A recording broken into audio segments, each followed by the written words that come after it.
Cautious, but brilliant! Mule with it, Wood's got round the back, and Richie Wood has done it again!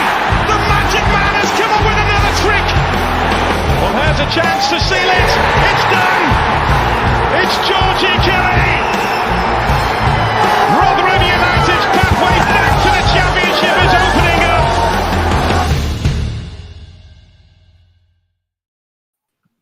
Hello, everybody. Welcome to New York Talk. This is the Rotherham United podcast.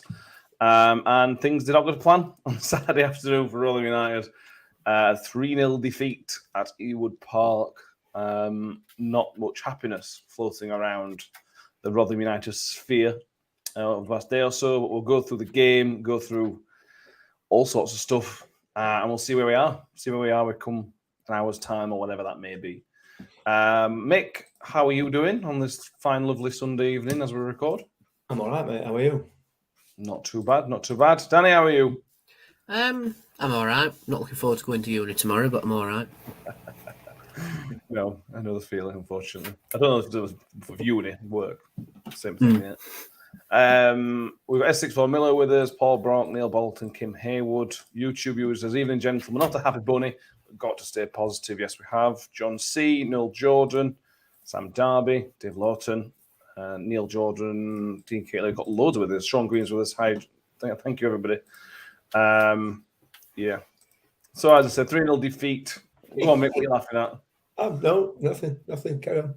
No, share with the group. Isn't it? I'm just laughing at you. Just, all doom and gloom. All doom and gloom? What do you mean? Getting relegated. Come on.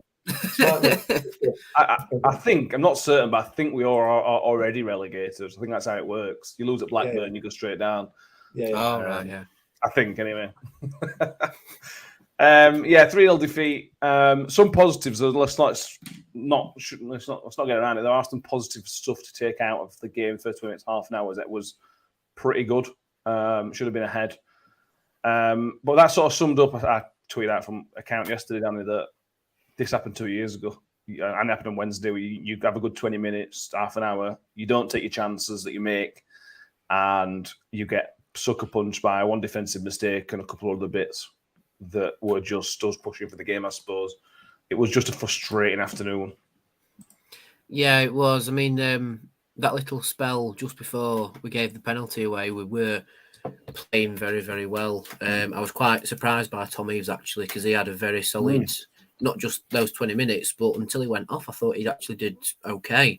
And I think it could warrant him starting a few more games now, that performance, to be honest. But yeah, and then the penalty happened and it effectively just sucked the wind out of our sails, really. We never really got to those opening 20 minutes again throughout the whole game.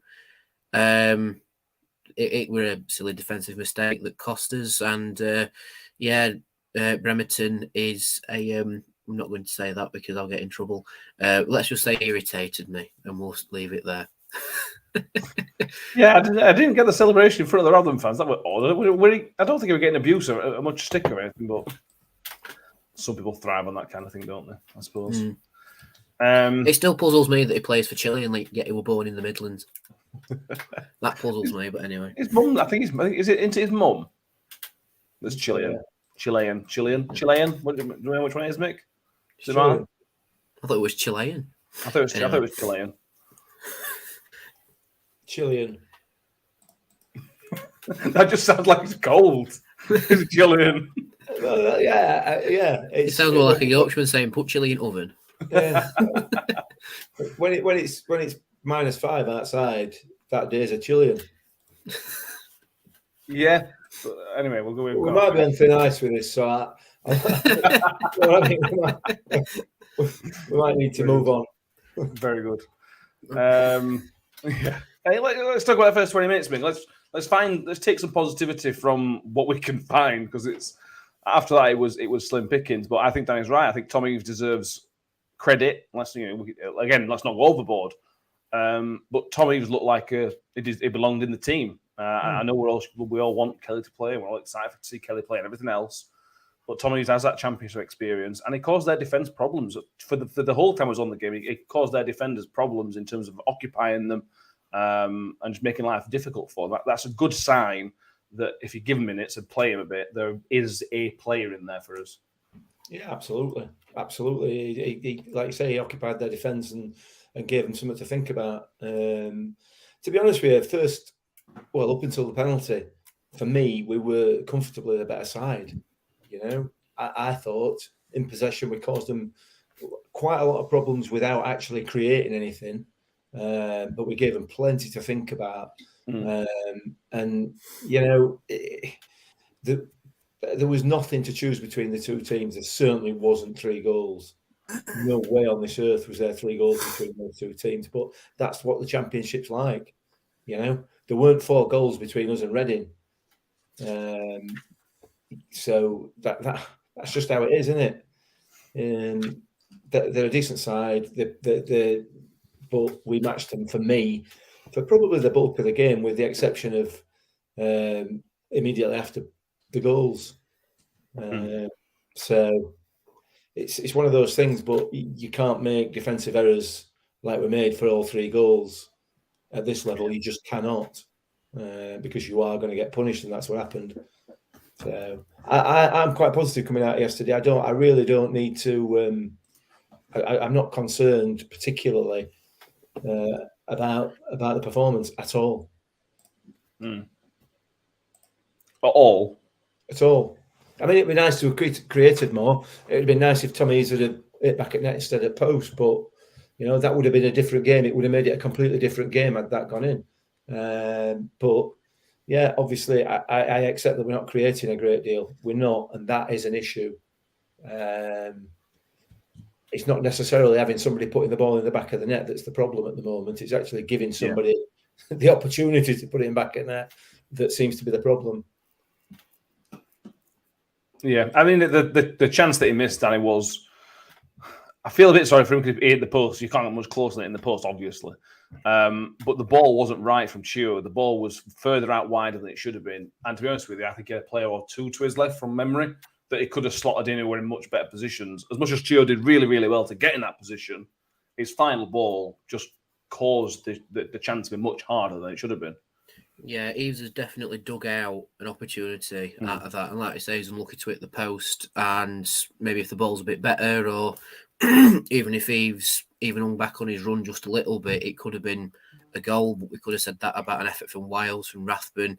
It's a game's riff than maybes, really. I think the prominent thing is that we just didn't finish a dinner, really, did we? There wasn't as much bite. Oh, that's a nice way with words. Didn't finish dinner, not enough bite. But yeah, we just didn't have enough gusto in front of goal. I don't think there wasn't that confidence, if you like, to really push it forward. I've seen a couple comments saying that we were like prime England, always passing it round the middle and not going forwards with it. And yeah, I agree to a point, and I think it might be because we just weren't there up front, really. But I agree with Mick, though. The performance wasn't overly concerning for me at all. I think a lot of people left the ground depressed because of the result, to be fair. I think maybe a 1-0 to Blackburn would have been a bit fairer, to be honest. But they put 3 passes. It made it feel like we were absolutely shocking on the day, when, if you really analyse it, there are some positives to take out with it, like possession-based football. That's the sort of football Matt Taylor played with Exeter, so we're starting to pick that up, even though he's not had many training sessions with us, which is good. And the passing around the midfield is getting better. I think Barlas does need to improve a little bit, but his longer balls are better than his short passes, so that might even itself up eventually. Matt Taylor has come out and said Norton Cuffy, in hindsight, maybe shouldn't have started, and he might have started somebody else there. Yeah, he just didn't really click in that. But it also goes to show Matt Taylor knows where the issues are and is trying to resolve them, and now he's got the full week to do that. But yeah, it definitely took the stuffing out of the fans, that result as well. And I think at 3-0, and then you bring George Hurst on, meant to have scored 4. I think a lot of people went, "Oh, that's it, he scored it 4." Right sound. Yeah, overall, now that I've had a chance to settle and reload, if you like. I'm not too concerned about it. Blackburn's an hard place to go. They're a good team. They're not up there by mistake at all. You can see why they've won 7 games now. Yeah. And yeah, it is what it is. That's all you can say. One thing that has puzzled me is from the Blackburn fans singing Rotherham get battered everywhere we go. Lads, we've lost less games than you this season. Anyway. Yeah, we've got comments here. James Dyson says it was like watching All England sideways, backwards. Feel sorry for Eves yesterday, says, as we didn't play to his strengths enough. We're boring to watch and inept every time defensively. Mentions the referee being poor as well. I mean, I didn't have a problem with with trying to keep the ball. I know in the second half, we were sort of keeping the ball at times to keep the ball's sake. But I don't necessarily mind that, because if you're in control of the ball, a gap's going to open up eventually. The problem is when you give the ball away, you've got to defend better than that. You can't just give the ball away and then they go ahead and score. That's the flip side of keeping possession. That's when we look at teams like Swansea as an extreme example, who keep the ball for such a long period of time, don't do anything with it, and then lose 3-0, for example, like we did. I think they did something similar to Blackburn. You've got to defend better. If you're going to play that way, you've got to defend better when you're not in possession. Well, you've got to defend better, and you've got to have some sort of penetration. You've got to have some sort of end result, and that means movement off the ball in front of the players in possession of it. That's something that the manager's going to have to work on. That was the issue yesterday. There was very little movement. Chio again was pretty pedestrian for the most part, out of possession. In possession, he had a couple of runs where he really created problems, but out of possession, he's still a wing back playing up front rather than a genuine striker. So I think he's got some work to do. Eves, he's got a touch like a donkey at times. So he's playing the ball to his feet. He's not going to be. He's not playing to his strengths. Getting the ball in the box is playing to his strengths. So it means your wide men are going to have to. Your wide men and your two sort of attacking midfielders are the ones going to have to be making the runs. And they did. Both Ben Wiles and Rathbone made plenty of forward runs, but the ball never really reached them. Or if it did, it just came back again. So, but it's positive signs for me, because it seems to me, I hope that the manager is looking to play that kind of football, to play football to feet as a matter of course, rather than just hoofball, hope it sticks, and let players run in off them, because that doesn't work at this level. I keep saying it. We've proved it season after season. It doesn't work. So it's very, very early days in this manager's tenure, isn't it? But for me, it's the right way to play, but it's got to develop. It can't just stay like that, otherwise we'll go nowhere. So I'm positive. I'm positive from the performance. I'm not positive from the result. Obviously, that's a disappointment, but it's a huge, huge improvement in performance level and work rate level from the 2 previous games for me. So I'm not really that concerned still. Soz. Fair enough. Fair enough. Brian Vernon says, if I had £1 for every time we passed it back to home, we could have passed it forward, we'd be a millionaire. It will be better given time. He also has, they were far quicker to get into our box. We were too pedestrian. Yeah, I mean, I again, going back to sort of the passing it around, Danny, I don't mind that. I mentioned it, I like it. But when we have a free kick on the halfway line, as an example, I don't get why we've got the defence that we have got 3 big lads, and Tom Eves is a big lad as well. There seems to be a massive reluctance to just put the ball into the box at times, particularly from set pieces. And then when we did get corners and stuff, the corners themselves weren't very good. I don't understand the reluctance just to, when you get a free pass, just put it into the mix, because we know how good we can be. We've shown how good we can be from set pieces. You do that, and that's the part that's frustrating me yesterday. You've got these opportunities, you've got 3 opportunities to put it in box. Just do it. I don't get it really. I mean, our set pieces have been a little bit wobbly of recent, haven't they? So I don't know. Maybe if the free kicks are a bit further out, we've decided to play it short and then create space by drawing out the other team. I'm not sure, but yeah, you're right. There does seem to be a reluctance of just punting it into the box from a set piece. Maybe we're scared of it coming back to us, or maybe we're scared that it won't go anywhere where someone will attack it. I'm honestly not sure, but yeah, we do need to get it into the box, because all it takes is one defender letting it bounce, or it's an awkward ball and someone gets red on it. Like Eves gets the red on it. I know Woody didn't play, but he's always running in to get his head on it as well.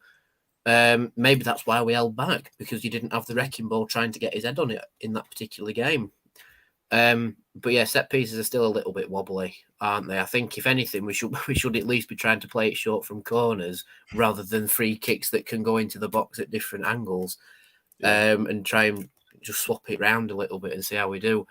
But yeah, set pieces aren't our strong point at the minute, which is a little bit concerning. But you manage a full week of training. Hopefully that does it some good, because after that, it'll have to be match experience that brings us through, because there's very limited training with all the weekend and midweek games coming up, which is fun.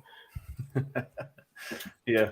So just go back to the start. There were two changes. Eves comes in for Washington to bring a bit of physicality up top, and Richard Wood was essentially rested. I think Matt Taylor used the phrase reload.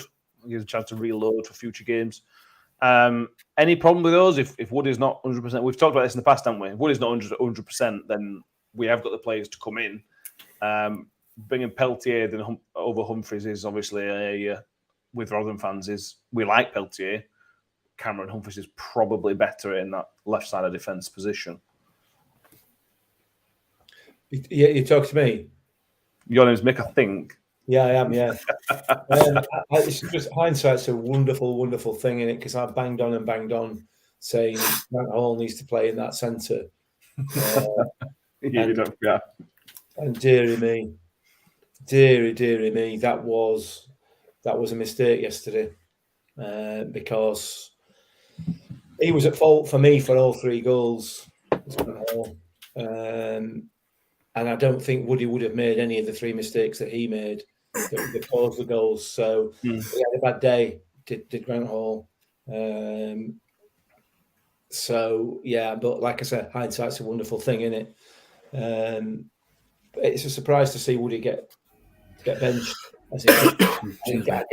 I get what you're saying. Yeah, give him a chance to just get himself back together again and come back fighting fit on Saturday. So it's just, like I said, I would have probably done the same thing. You know, Grant Hall would have been the obvious player to fill in there, but unfortunately it didn't work out quite. For me, in my view, it didn't work out at all. So why Humphreys is not starting is beyond me. And to be fair, I have no issue with Peltier either. I think he's a great player. I think he's a better player, a better defender than Grant Hall, frankly. But I've said that before. But you know, yeah, I've said it about 4 times now. Hindsight's a wonderful thing, isn't it? So I got what I wanted, and it backfired on Saturday. Yeah. Oh, be careful what you wish for is a phrase we often use in football, isn't it? Really? Yeah.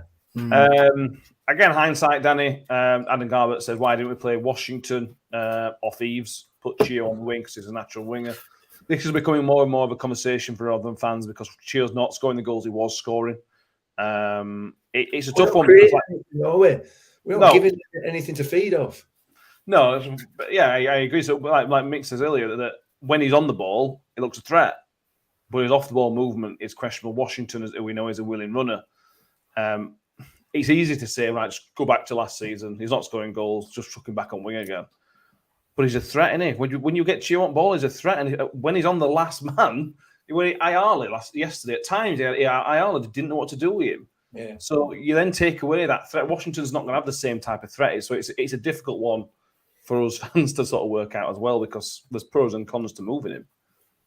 Yeah, there definitely is. I think with Chio, you definitely need to really pay attention to how he's moving off the ball at this moment in time. And I think the reason why he's moving like that off the ball is because he's not, like you say, Mick, he's not really getting that much service playing as a striker. And whether we sit him in a little bit deeper behind the strikers, or like you say, move him out onto the wing potentially later in the game to give Norton Cuffy just a little bit of rest, because bloody hell, that kid can run, can't he? That is the options that will be going round Matt Taylor's head at the minute. I agree, his off the ball movement has been questionable the last couple games, which is not concerning, but just very un-Chio into, because normally he's pursuing the ball and chasing after it like him, and that's because that's him and Washington's job effectively when they're out of possession. That could be because of the new manager, but I'm not completely sure. It might be a case of even bringing Chio out potentially and chucking Kelly, or like I say, even Washington in. So then you've got the big man and the little ferret that runs after it, if that makes sense. Bit more of a Michael Smith, David Ball combo that we used to have in League One. It could be a confidence thing with Chio. I'm not completely sure, but I do want him to do well and get the service that he needs. Just playing off the last man could be very fruitful for us. Playing off the shoulder, getting in the box, maybe even getting fouled and winning a penalty. We've seen that at least attempted before, not given, but attempted. So the intent's there anyway. I don't know with Chio. I just hope he comes around that corner and puts proper shift in. But again, could be because we've had a little bit of a hectic schedule and hard games. It's a lot different to League One, the Championship, intensity-wise. And he's played nearly all the minutes as well. He's not had much of a break, has he? Yeah, exactly. So, I don't know, maybe play him as behind until the World Cup and hope something occurs from it. Like, do you make that change now? Do you wait until after the World Cup, for example? All things that are buzzing around Matt Taylor's head. And I tell you what, I'd love to be a fly on the wall when he has those conversations, just to have a little bit of an insight into the way he thinks, because only we can speculate. We're just, because at the end of the day, we're just talking waffle on here, aren't we, lads? We don't know what we're really on about. We're only speculating. We're only saying what we see in games, which is then open to interpretation. And what I saw against Blackburn is Chio not really moving after the ball out of possession, which is a bit. Come on, Chio. Get the lead out your boots, sunshine. We need you running, Yeah, another counter argument, same, just chucking back out wide, which a few people have put in comments about putting Chio back out wide is, then what are you going to do with Norton Cuffy? You can't play Chio and Norton Cuffy in the same team because they're both essentially right wing backs or right wingers. But arguably, Brooke Norton Cuffy's been our most, other than Saturday, has been our most consistent performer. So then what do you do then? Bear in mind, you've got Peter Kioso coming back as well. I know you need strength in depth, but to have those three and two of them not playing because somebody else was playing in the wing would be crazy, wouldn't it? Yeah. Chio's long-term future is an attacking role, whether it's the right-hand side of a three in attack, which he's played for Ireland, or whether it's as a striker as well, or whether it's, we saw him last season play as a sort of a deep 10 with Wilesy in the last couple of games of the season. We need Chio in the side. It's obvious we need Chio in the side. When Chio has the ball at his feet, you can see the defenders panic straight away. When Chio starts getting a bit of momentum, the defenders don't know what to do with themselves. So it's key we get Chio in the team. But I agree, we've got to find the right place for him. I'm not certain a striker. I feel like after the last few games last season, Mick, I'll come back to you on this. Him and Wilesy as the two advanced 10s were so impressive together because they both got that forward pace, that forward momentum. Obviously, you take a striker away, so you've got two deep lying players, sort of. But I've seen that mentioned on Twitter. I think that potentially could work to sort of shoehorn Chio in there. Yeah, it could do. You're taking away the potential for wing backs, then, aren't you? Because you potentially anyway. You take a striker away. Yeah. Of course you are. Yeah. My apologies. It's an option. We'll have to see what Matt Taylor decides to do. It needs the time to work out in match day situations what players are capable of and how he sees them fitting into the system that he wants to play. So, we'll have a much better idea moving forward. Now we've got a week. He's got a full week with the players. Bear in mind, he has now only just had a full week with the players, and one of those days were a match day, and two of those days he weren't officially manager at the club. So, you know what I mean? It's going to develop, and it will develop. The positive for me is the performance itself on Saturday was a different team altogether to the one that turned out against Millwall on Wednesday night. So that's got to be taken as a positive. Yeah, I agree. Jaron seems to ask us Kyoto not left side. No, Kyoto is on the right hand side. So we got it was sort of the cover for the right hand side, and they obviously got injured, which is a shame. Mike Miller says Eves is a striker. Is he not? It's a terrible miss from in the first half. A little bit harsh. I thought. I think I already mentioned the angle was difficult because of the pass from Chio. Sean Green asked, would Kelly have scored that chance? Quite possibly. You don't know, but then there's other things in the game that Eves did that maybe Kelly wouldn't have done.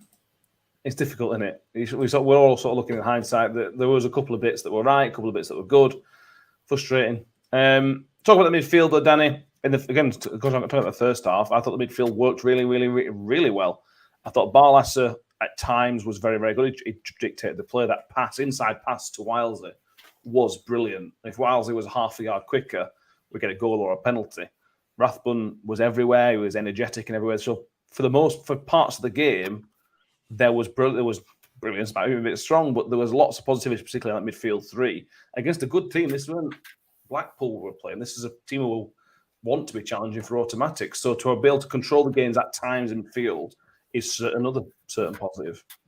Yeah, I think it is. I think, like you say, at times Barlasser was very, very good. At times his short passing was, a little bit questionable, but you could say that about the whole performance. It was good, but at times questionable, and it was the questionable bits that let us down.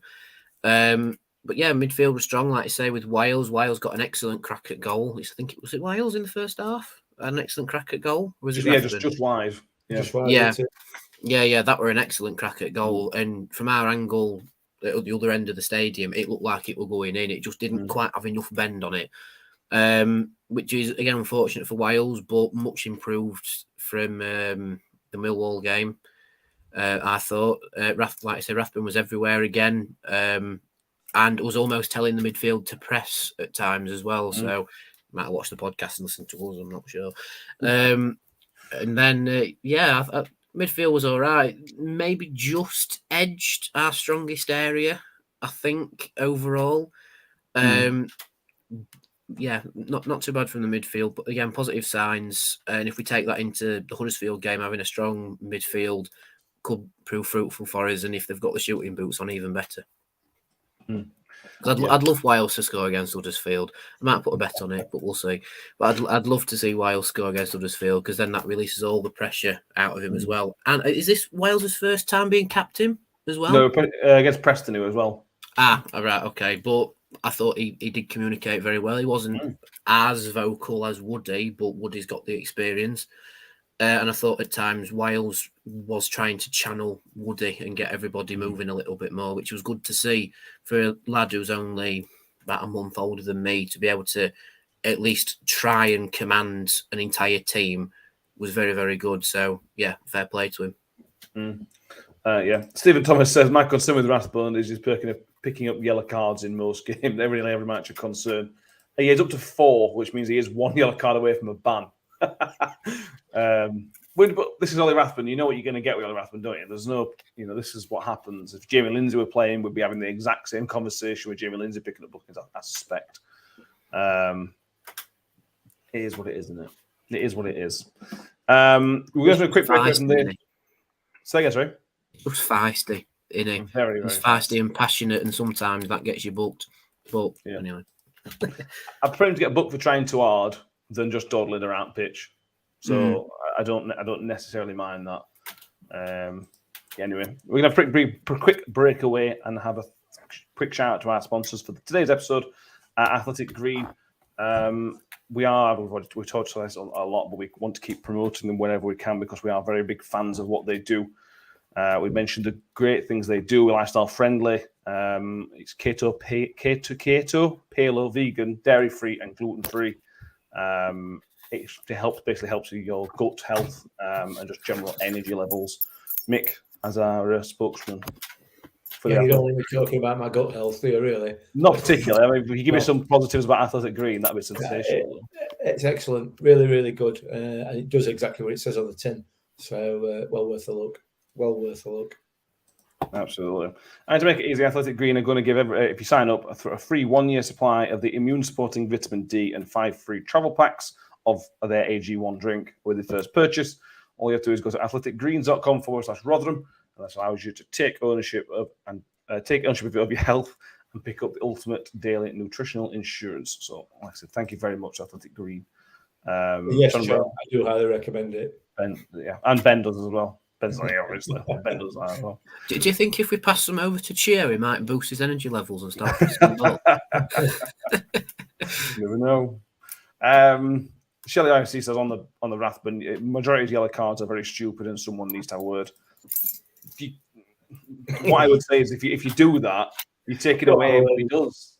Don't have a word, really. Just let him get on with it. We'll bring Jamie in. So when he gets the ban, we'll bring Jamie in and it's same in it. Yeah. That's his side of the game. If you tell him to stop being so aggressive, what we asking Al Rathbun to do exactly? It needs to be that aggressive for me. My opinion. Danny, let's talk about the defence in a bit more depth, I suppose.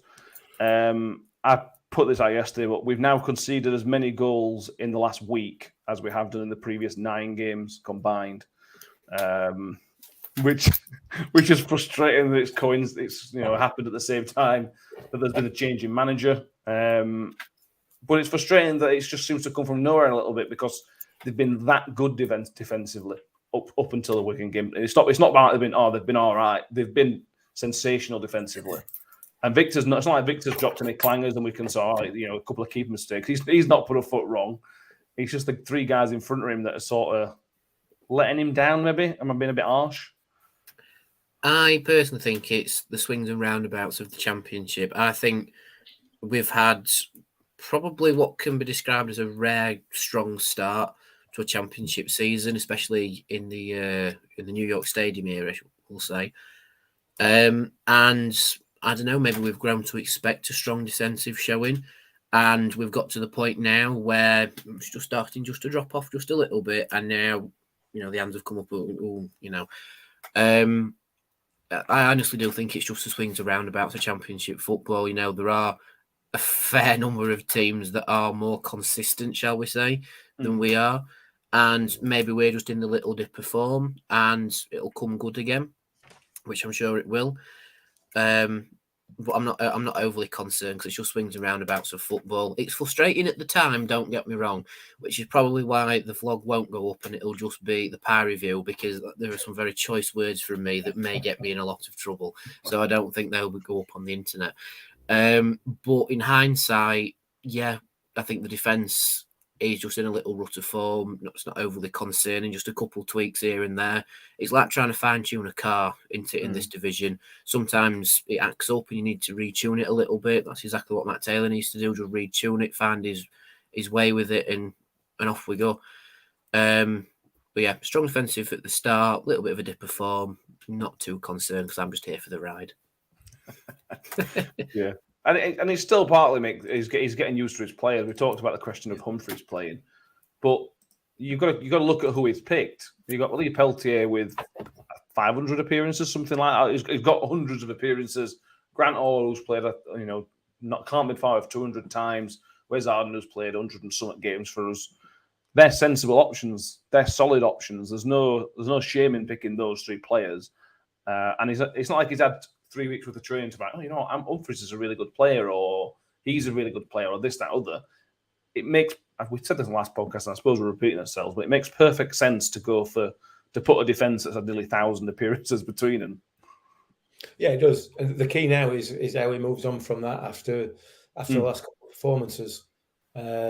So we'll have to wait and see what the next game brings. But the performance on Saturday was definitely not good enough defensively. So I can't see why Cam Humphreys has not been playing. We're a much, much better side with him in it. We're a much stronger defence with him in it. We're a much stronger defence with Richard Wood in it. So for me, the only question is who's going to take that right-hand side of the 3. And that has to be Wes Harding, because Wes has done very little apart from he's had 1 bad game all season.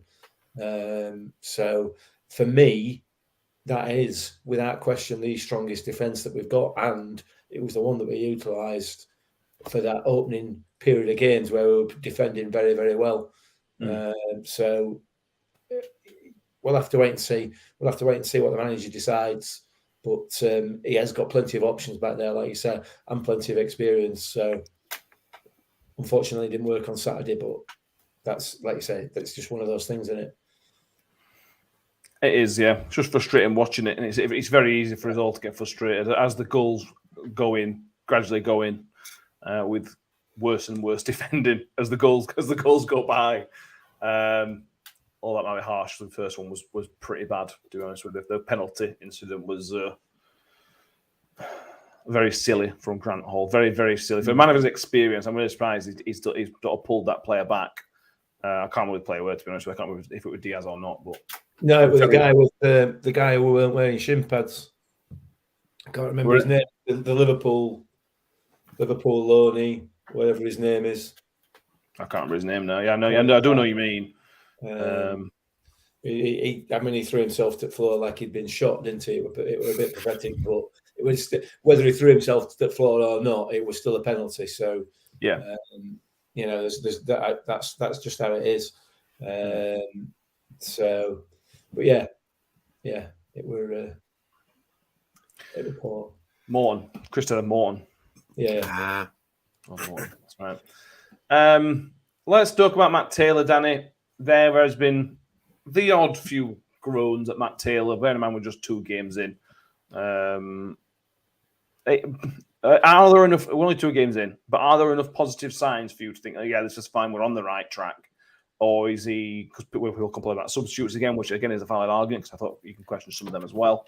But have you seen enough to sort of think, right, this guy has got his head screwed on, or can you see it running away from him? I think I look at Matt Taylor as someone coming in at a very awkward time at a football club, because it is an awkward time. We're like halfway between a good start in a season and the World Cup break, so it is an awkward time. He has got a job to do, but he also needs to put his own stamp on this team, which he has tried to do with the possession-based stuff. And again, it's like I say, it's trying to fine-tune an engine. He needs to find his working formula, and again, with substitutes, he needs to find the substitutes that work. I can sort of understand him making the defensive change because we were 2-0 down and we needed to shore that up a little bit. I'm not really understanding why he hasn't thrown Kelly in yet. Maybe he's not seen enough of him in training, and he's thought, the experienced man in Tommy's and Washington, so I can sort of understand that as well. But for me personally, the game that he's played at Exeter and the insight I've had from my Exeter mate at uni is that he is the right man for the job.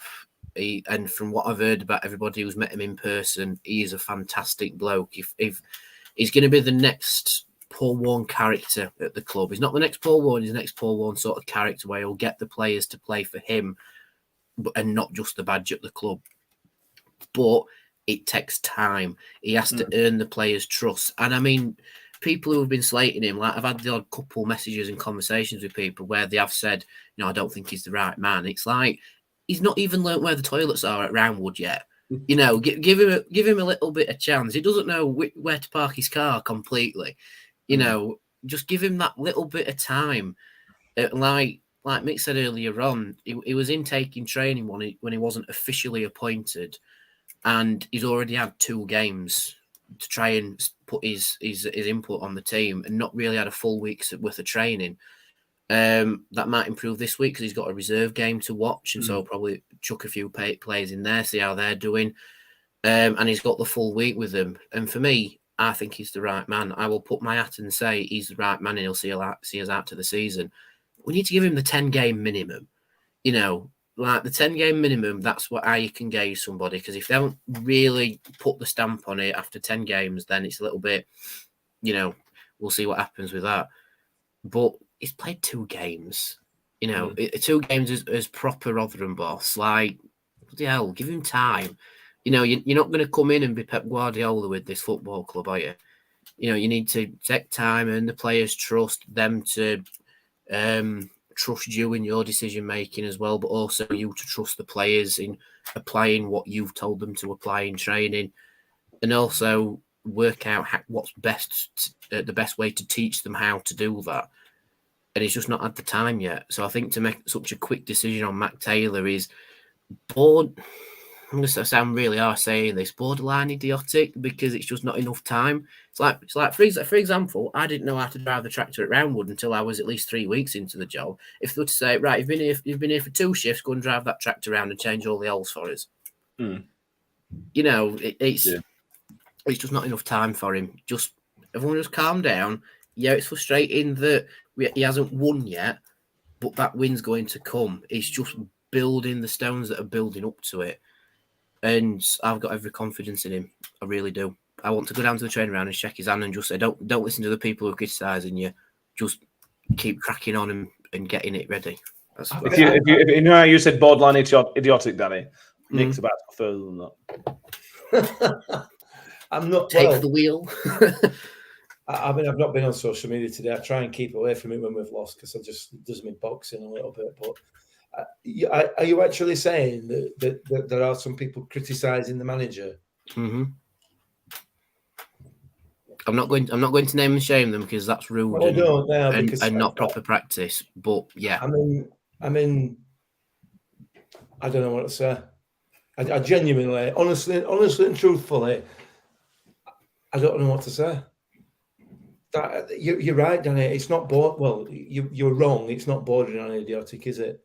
It's way beyond idiotic, man. Honestly. Wow. I'm speechless. Words in there somewhere. It's just like, oh man alive, wow. The stupidity of that is beyond anything that I can possibly comprehend. It's not been here a week. Well, it's like I say, he's not even where the toilets are yet. You know what I mean? Oh dear.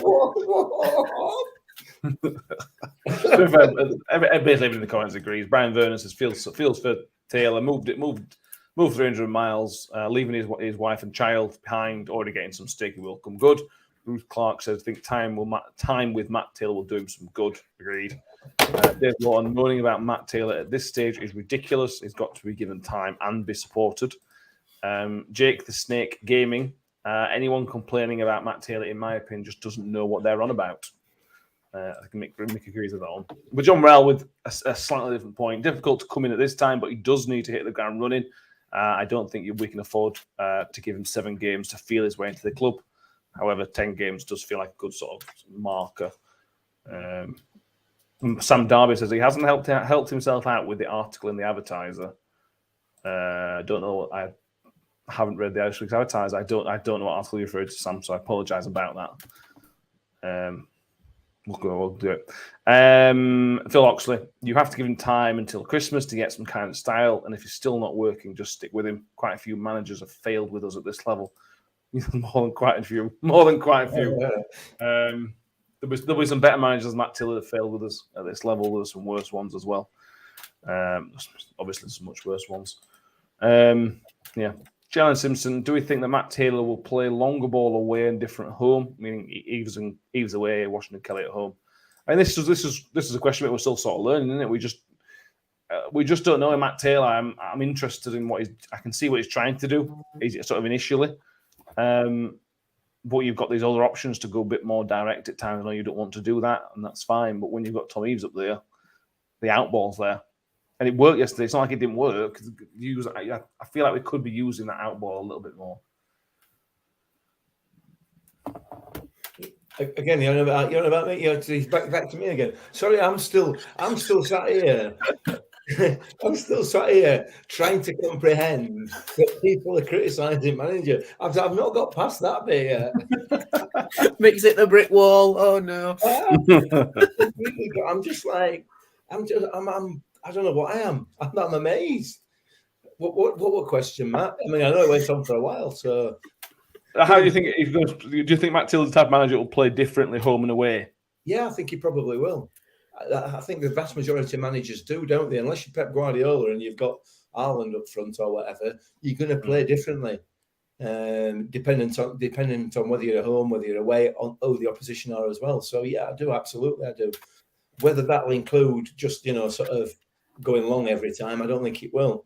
I suspect and I hope that he's going to be able to mix it up, play along sometimes and play the ball on the floor as well. He's got the players to be more than comfortable in this league. I've said it, I keep saying it, week in, week out. The players are there. They weren't, for me, in the position in the league prior to Port 1 going. They weren't there by mistake.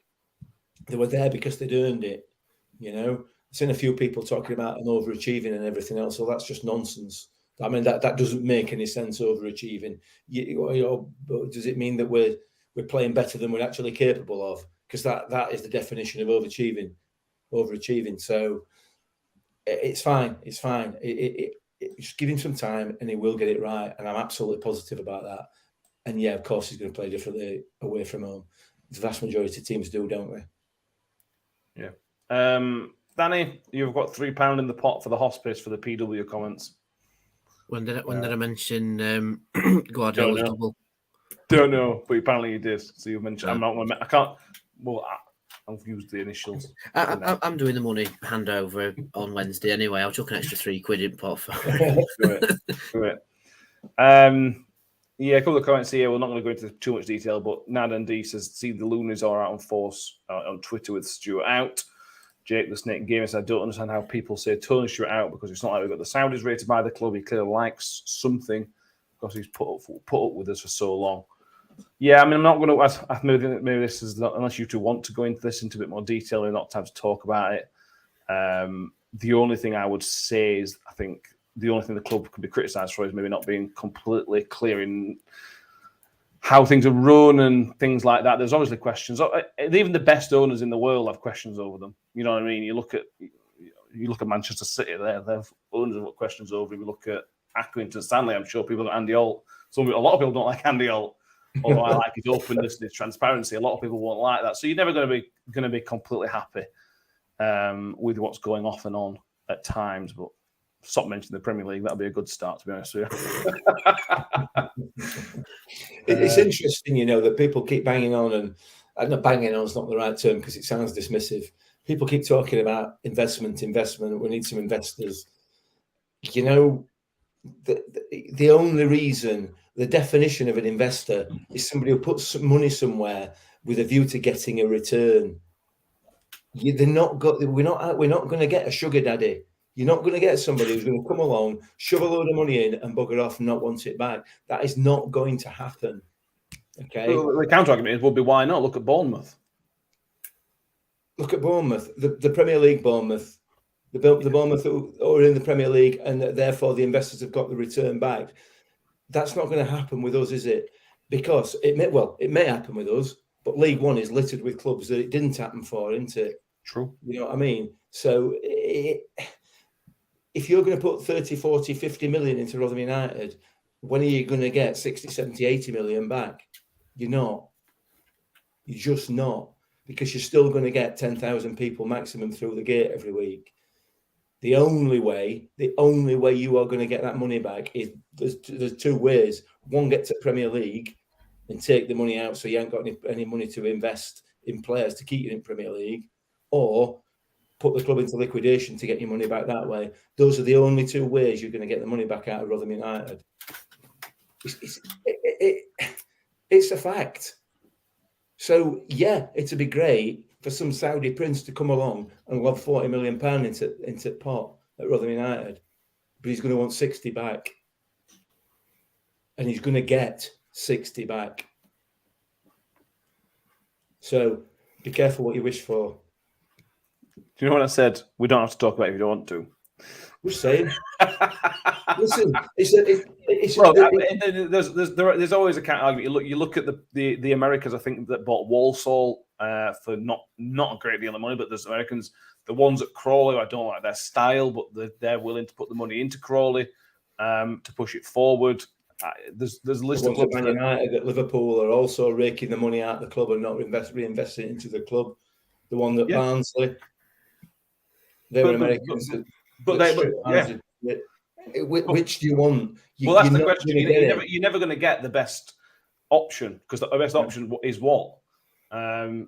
But I think Barnsley technically the richest club in the world with the owners that they have, but they're only investing certain amounts.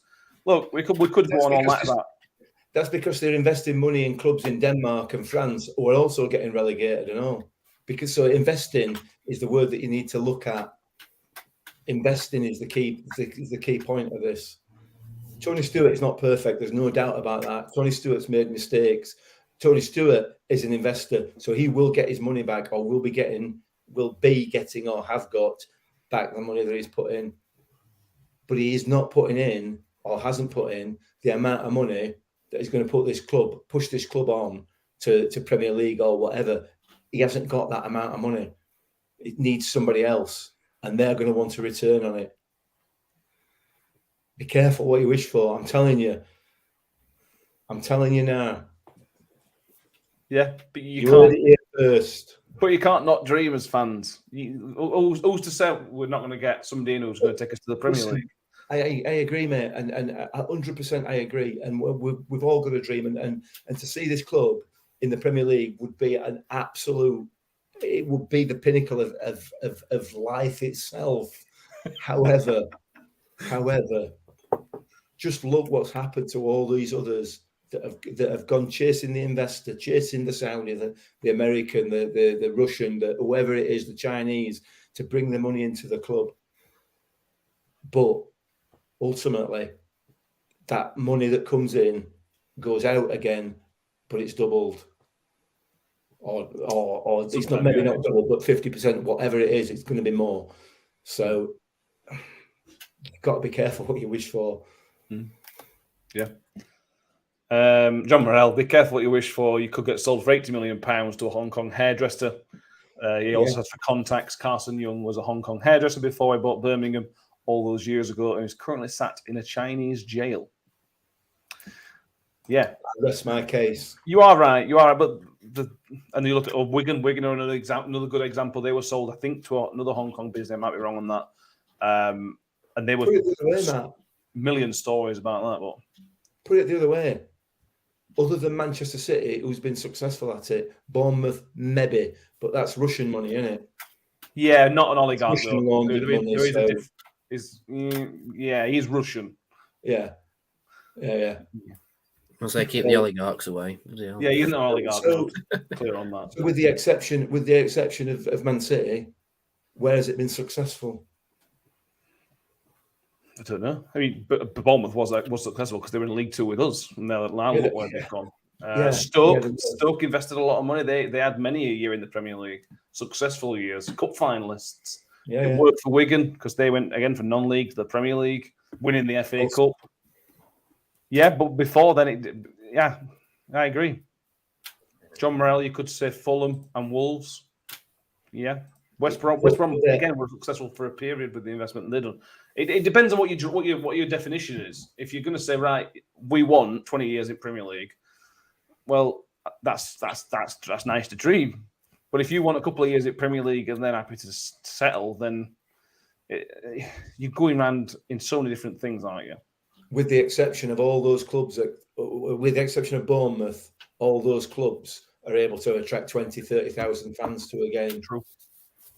And therefore, you have that scope to, if the club is run properly, to take some money out of it as well. Rotherham United ain't going to get that, even in the Premier League. Yeah. Yeah. If I'm going to be completely honest, lads, I completely phased out of that conversation because it went more towards dreamland more than anything. Welcome to my world, mate. I was still on people criticising manager 10 minutes ago. We've gone massive off topic. We didn't want to talk about that, but Mick dragged back in. Apologies. To be honest with him. It's the comment section's fault, not it? Yeah. I suppose there we go. We'll see what happens with that, won't we? I don't think anything will happen with it, to be honest with you. It's got to be right, hasn't it? And that's what Tony Stewart has said. It's got to be right for the future of the club. You can only take him at face value, can't you? That's all you can do. You can. And he has made mistakes and he will make mistakes. And I suspect as things move forward in the near future, he'll probably make more. you know, in terms of PR and in terms of keeping the fans on side and everything else. He will do that because, with the greatest of respect, is a Yorkshireman and he's getting on a bit. So the older he gets, the less he cares about how much he says. That's how we all are in Yorkshire. I'm sure probably countrywide, but certainly around here. You know what I mean? So yeah, he will make mistakes, but until somebody comes in and gifts us a lot of money, I don't see where we're going to go. So cool. Back on football, NSW. We must back Matt Taylor both at a fan level and most certainly at a board level. He is a very good manager and will get us playing better football under his management. Yeah, I agree. Interesting to see what happens in January. What I'm sort of quite interested to see what help he's given financially, if any. This, that, and the other, but that's what took a few months away, I suppose. Anything else you want to cover from the game, Saturday's game, or anything Millers related as we sit here on Sunday evening?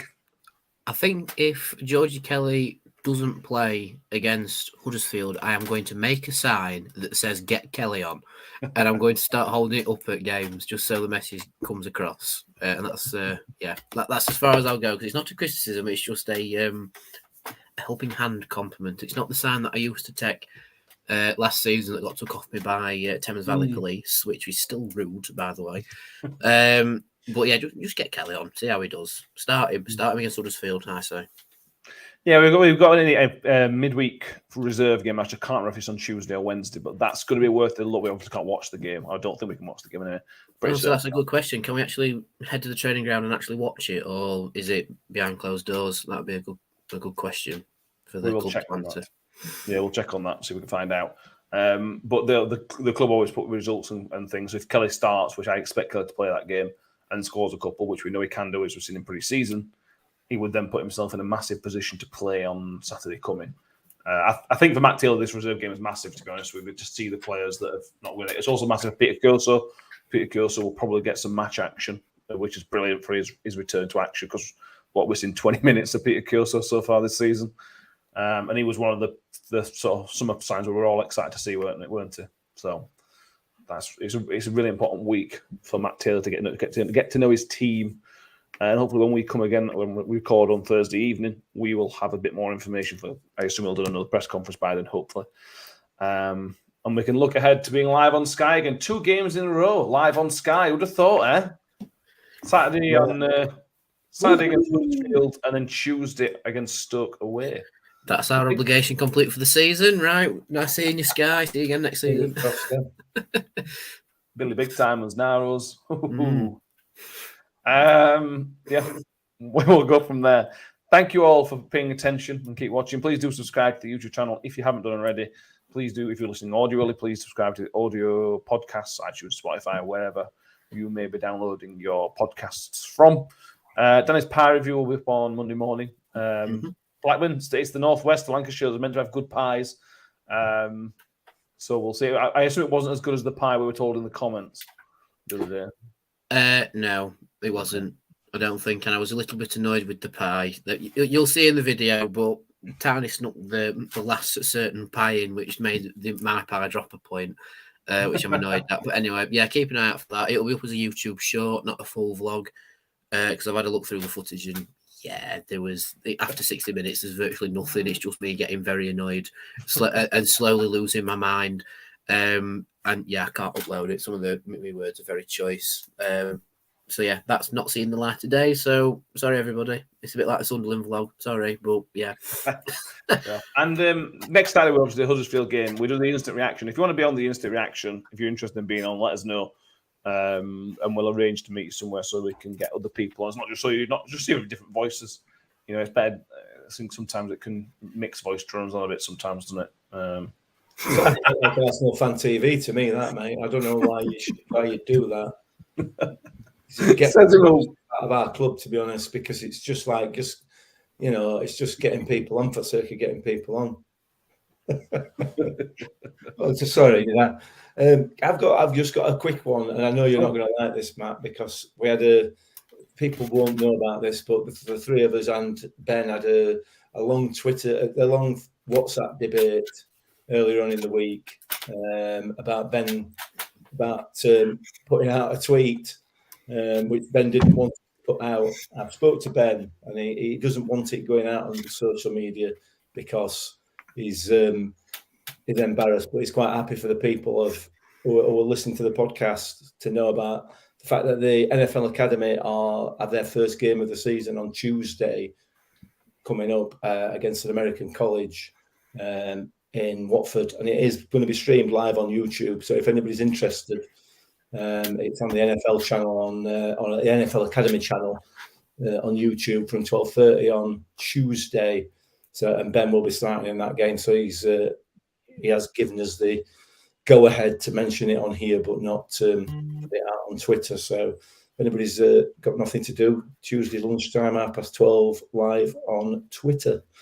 It's the NFL Academy versus IMG College or University from America. Yeah, and for me, this works out two ways, because if you are a Ben fan, because I know a lot of people are, you get to see Ben playing American football and potentially doing really, really, really well. If you're not a Ben fan, you could potentially see him getting smashed by a big American. Yeah, there's that. Yeah, so, that's cruel. Yeah. If we're in the mood for little shout outs, can I chuck a quick plug in as well? If anyone does fancy going to Stoke and not watching on the telly, because we all know that Sky Sports chant, book on with Kimmy Park. We are taking a bus down to Stoke, so yeah, jump on that. We'll get you back home nice and safely, and yeah, hopefully it will be Rotherham's first away win of the season. Fingers crossed, and all that. But yeah, more pressing matter. Let's all watch Ben on Tuesday. You know, if we can't watch the reserve game, we can watch Ben in the NFL. So yeah, or at least as close to the NFL that we'll be willing to watch, because I don't really watch NFL. So yeah, anyway. Yeah. John Morell, all there for Ben feigning injury to get off the pitch. Yes. Like it. Yeah. So go do all those things. Thank you, everybody. Thank you, Mick. It's been a pleasure. Oh, you're welcome. Anytime. Thank you, Danny. Always a pleasure to see you, mate. Always a pleasure. Thank you, everybody. See you soon. Cheers. Bye. Ravel. Vicious. Brilliant. Mule with it. Wood's got round the back. And Richie Wood has done it again. The magic man has come up with another trick. Well, here's a chance to seal it.